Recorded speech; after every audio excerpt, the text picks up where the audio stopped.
À la une ce soir, le président de la transition place la commémoration du 32e anniversaire du 26 mars sous le signe de la refondation. Pour lui, l'occasion est opportune pour se remémorer les idéaux qui ont prévalu afin qu'ils servent de source d'inspiration aux Maliens de faire du développement du pays leur premier objectif. Remise de kits alimentaires en commune 5 du district de Bamako, un don composé de sucre, d'huile et de riz. Ce geste de Zakat Foundation of America vient ainsi atténuer la souffrance des personnes en situation difficile. Voilà donc pour les titres de ce soir. Merci de votre constante fidélité à ce programme d'information de RTM2. Bonsoir et bienvenue à ce JT décalé en raison du mois béni de Ramadan.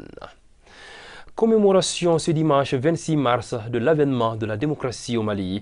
La célébration a permis de s'incliner devant la mémoire de ces illustres disparus tombés pour que la démocratie soit une réalité. Présent à la cérémonie pour le traditionnel dépôt de gerbes de fleurs, le président de la transition a tenu à rappeler, je le cite, « Il appartient au peuple malien souverain de donner une nouvelle orientation qualitative à notre démocratie à travers le référendum qui sera organisé bientôt. » Fin de citation. Aminata Amadoula. 32 ans après l'avènement de la démocratie dans notre pays, la mémoire reste vive, en témoigne cette commémoration. Le traditionnel dépôt de gerbes de fleurs en la mémoire de ces hommes et femmes tombés pour la démocratie intervient à un moment où le Mali est en phase de refondation avec de grandes réformes en vue.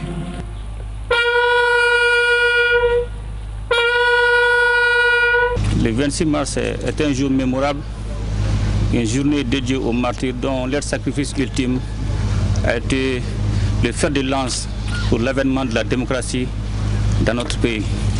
Raison pour laquelle nous devons la célébrer dans la cohésion.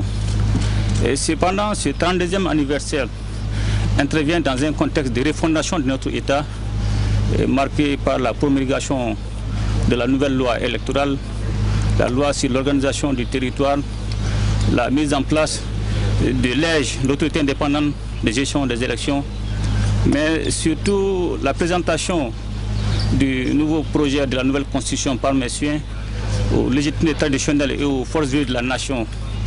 Et désormais, il appartient au peuple malien souverain de donner une nouvelle orientation qualitative à notre démocratie à travers le référendum qui sera organisé très bientôt. Aussi, je ne cesserai de saluer surtout la résilience du peuple malien et qui nous a permis aujourd'hui la montée en puissance des femmes, mais surtout de procéder à un certain nombre de réformes. Et je profite aussi de m'incliner devant la mémoire de toutes les victimes du terrorisme, qu'elles soient civiles, militaires ou étrangères. Qu'Allah bénisse le Mali et protège les Maliens. Cet anniversaire se tient en plein mois de Carême et coïncide avec le premier dimanche du mois de Ramadan, une occasion saisie par le président de la transition pour encourager ses concitoyens. Le message que j'ai pour le peuple malien pour le mois de Ramadan, c'est un message de cohésion, de solidarité entre nous Maliens. La commémoration du 26 mars est l'événement qui rappelle le mieux les idéaux visés par l'avènement de la démocratie dans notre pays. Cette date doit inspirer les Maliens à faire du développement du pays leur fer de lance. Placé sous le signe de la refondation, la commémoration du 32e anniversaire du 26 mars a enregistré à côté du président de la transition la présence de plusieurs membres du gouvernement, mais aussi une forte participation des témoins et victimes de mars 91. Occasion pour certains de revenir sur ces événements qui ont fait basculer leur vie. Salim Traoré. Cérémonie officielle de commémoration du 26 mars au monument des martyrs. Un hommage national a été rendu aux victimes des répressions de mars 1991. Une 30e commémoration qui a enregistré la présence de plusieurs ministres de la République, mais aussi et surtout une forte présence des témoins de l'histoire. Les témoins oculaires de tout ce qui s'est passé. Ce triste jour, aujourd'hui, nous appelle et nous rappelle beaucoup de choses. Ces choses sont très tristes. Pour nous qui avons le 22 mars été au Gabriel Touré pour voir un parterre de jeunes, de femmes, d'enfants, de vieillards assassinés par les balles de la dictature. Pour Amidou Maïga, plus qu'une journée, le 26 mars est aujourd'hui un symbole national. Ce jour, nous étions là, à Bamako, en train de coordonner les différents mouvements qui ont abouti à la chute d'un régime, qui a abouti à la mise en place d'une démocratie. Il y a beaucoup d'expressions à exprimer. Mais je crois que le 26 mars était un symbole. La soixantaine révolue, Didi a du mal à oublier cette triste journée où la vie de son fils a basculé. Je n'ai pas perdu d'enfant, mais mon fils a perdu ses reins durant cette journée à cause des émanations de gaz. Grâce à son père qui travaille à l'hôpital du Point G, il a été évacué en France pour traitement. Cela fait 32 ans qu'il doit chaque semaine se rendre à l'hôpital. 32 ans de suivi médical, un véritable supplice pour une mère éplorée, mais aussi pour Moussa Kambara, obligé de vivre avec les séquelles de cette triste journée. Le matin de bonne heure, quand j'ai été à l'école, j'ai trouvé que les autres camarades avaient débrayé. Donc j'ai suivi les mouvements et au niveau du commissariat de police du 2e arrondissement, j'ai eu une balle dans ma voûte plantaire. Et jusqu'à présent, je garde la séquelle. Et quand il fait froid, je ne peux pas marcher. Et jusqu'à présent, je vis avec cette douleur. Douleur atténuée par l'importance que les autorités accordent à cette journée. Je voudrais vraiment que cette journée soit toujours commémorée dans notre pays parce que ça a coïncidé avec l'avènement de la démocratie au Mali. Le président de la transition, le colonel Assimi Goïta, n'a pas manqué de rappeler le sacrifice ultime des victimes qui a abouti à l'avènement de la démocratie au Mali. En ce début du mois béni de Ramadan, Zakat Foundation of America a procédé à une remise de kits alimentaires en commune 5 du district de Bamako, un don composé de sucre, d'huile et de riz.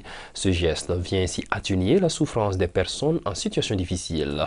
La cérémonie de donation s'est déroulée ce samedi en présence de l'autorité communale. Saloum Konati était présent pour ORTM2. Comme à l'accoutumée, Zakat Foundation of America a fait parler son cœur en commune 5 du district de Bamako. Elles sont une trentaine de personnes à bénéficier des kits alimentaires en cette période de Ramadan. Ce geste de bienfaisance de la Fondation Zakat s'inscrit dans le cadre de son programme Opération Ramadan 2023. Je ne peux que remercier les membres de cette fondation. Ce geste me va droit au cœur. Les autorités communales ont apprécié ce geste humanitaire à l'endroit des personnes en situation difficile. Il fait que les remercier, les encourager et que cette donation soit pérennisée. Dans les jours à venir, on va souhaiter que ça soit aussi dans les autres communes. Ce que je peux leur dire vraiment, c'est de multiplier leurs efforts encore afin qu'ils puissent satisfaire le plus grand nombre des personnes vraiment diminuées et d'essayer de toucher d'autres zones. Créée depuis 2001, Zakat Foundation of America s'est donné comme mission d'atténuer la souffrance des personnes en situation difficile. Ce geste humanitaire, il est rentré dans les annales. Parce que à chaque fête islamique, Zakat Foundation souhaite manifester sa solidarité à l'endroit des populations qui en ont le plus besoin, celles qui sont vulnérables. Ce mois-ci, particulièrement Ramadan, c'est un mois béni. Et c'est un mois où nous devons tous donc satisfaire à nos obligations. Une des obligations, c'est de jeûner. Et tout le monde n'a pas la même capacité de faire son jeûne dans les mêmes conditions. Et Zakat a pour ambition d'aider certaines de ces familles-là. Après l'étape du district de Bamako, Zakat Foundation entamera ses distributions de vivres en Guinée puis en Mauritanie selon la représentante de la fondation au Mali. Le mois béni de Ramadan voit certains vendeurs ambulants se spécialiser dans la vente de dates, une vente florissante et rentable en ce moment. En tout cas, c'est l'avis de quelques revendeurs que notre reporter Mahamadou Ama a rencontré. Le Ramadan est une opportunité pour les revendeurs ambulants de dates d'exercer cette activité génératrice de revenus. À partir du petit soir, ils se rient sur les artères les plus fréquentées pour écrouler leur stock. C'est là, malgré les risques d'accidents de circulation auxquels ils s'exposent. Bien sûr que j'ai peur de faire un accident de circulation, mais nous courons ce risque pour se faire de l'argent.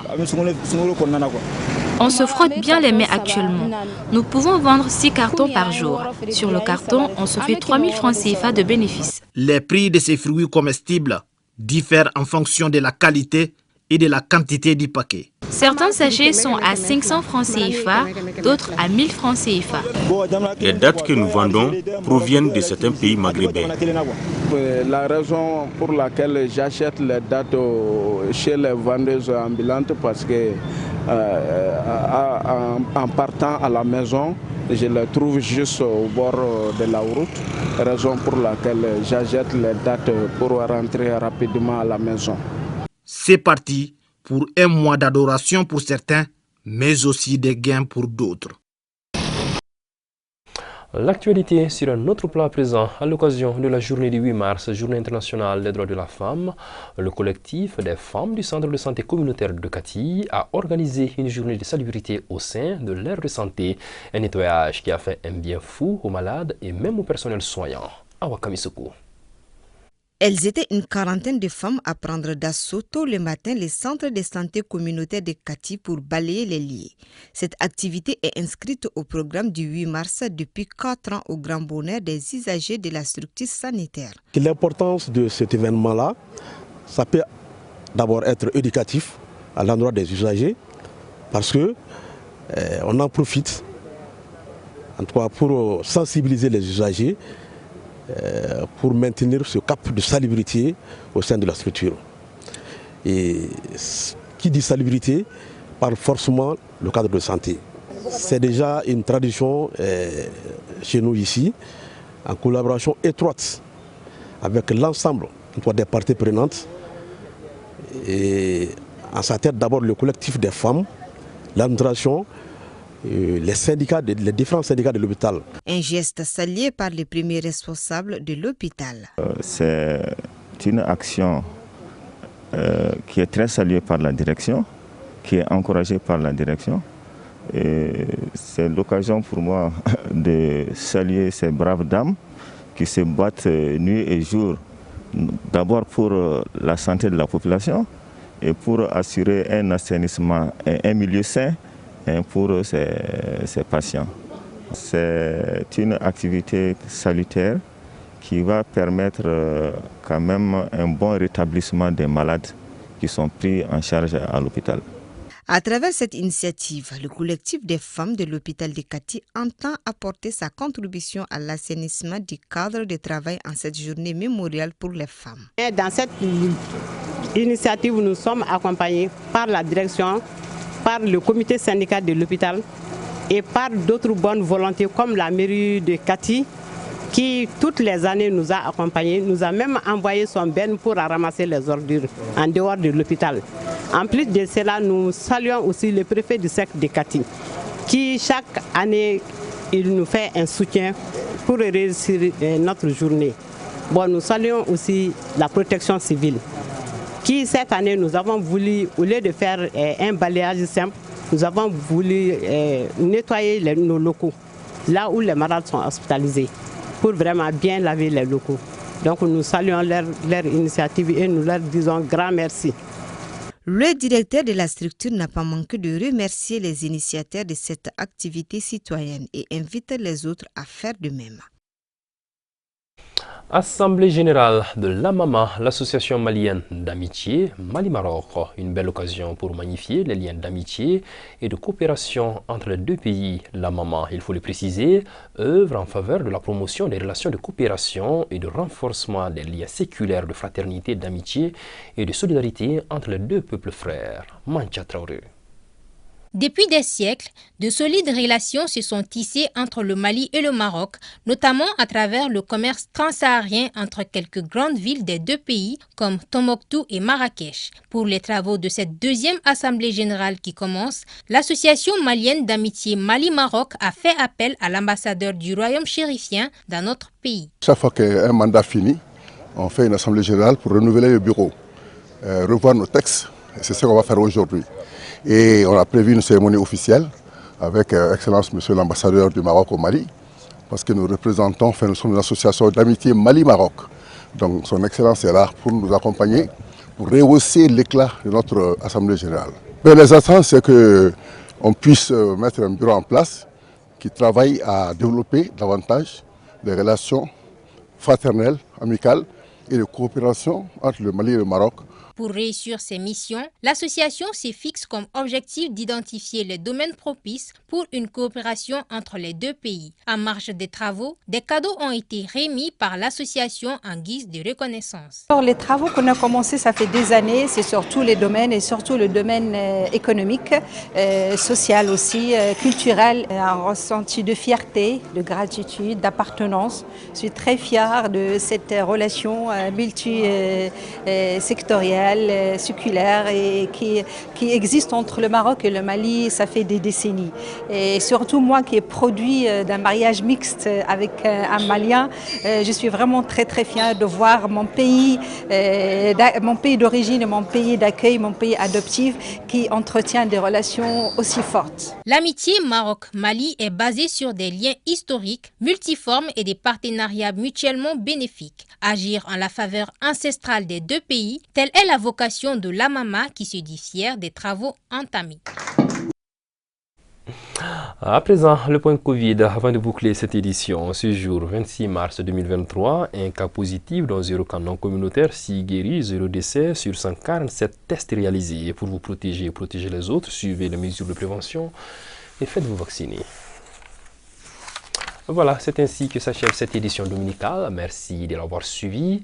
Prochain cap des infos sur RTM2, c'est demain à partir de 20h30. D'ici là, portez-vous bien et passez une excellente soirée.